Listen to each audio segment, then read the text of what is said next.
after you lost sight of him. Oh, that's what my puppy down. What are you doing? Yes, hang on. He was washed up on the long beach, and the tribe built a hut for him to live in. A long-eared caretaker dragon looked after him, and he turned out to be my best friend Fishlegs. You see, said Innocence, I always said how he must have survived, and you two never believed me. The three heads sighed. I have to say, admitted Larkins, I never dreamed that there could have been a happy end to that story. There's always hope, said Innocence. The Deadly Shadow's three heads were lying on the sand, looking back into the past, and then quite suddenly Hiccup thought that the sand below his knees was feeling just a little wetter than it had before. He looked at the horizon. The tide was coming in. Patient put down his head and nudged Hiccup's head upwards so that he looked at him. He put one paw on one side of Hiccup's head and looked straight into Hiccup's eyes. They were so close that you could just see the vague outline of the irises, the black of the pupils. Kind eyes. I think perhaps you should leave us now, Patient said casually. The monster is coming and the tide will come in. And so this is your last chance to go back on the sand yacht. The monster will not eat dragon flesh. We're too tough for it. How strange dragons are, thought Hiccup. This one had moved from cruelty to selfless kindness in a heartbeat. Leave us, said Patience.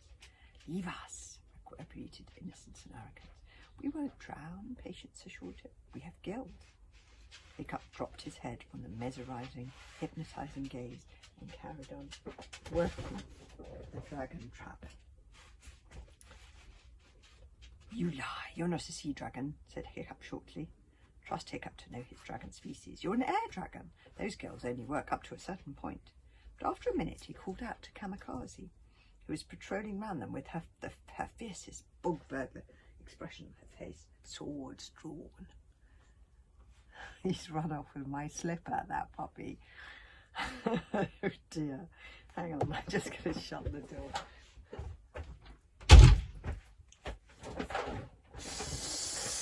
Puppies and slippers, what is it about them? Yes, these girls, two swords drawn. Kamikaze, he said as casually as he could. Maybe you ought to go back on that sand yacht and fetch help. What kind of an idiot do you take me for? Kamikaze yelled back, extremely affronted.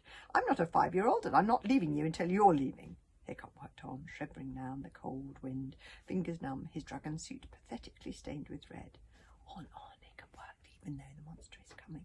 10 minutes had passed. The sand was definitely wetter now. The sea on the horizon was gleamingly yet near.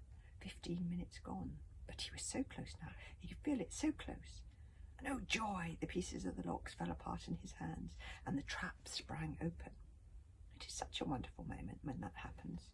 Just in time, Hiccup gasped. The Deadly Shadow let out 3 roars of triumph, beat his mighty wings, and launched into the air and hovered there. He reached out to pick up Hiccup off the sand.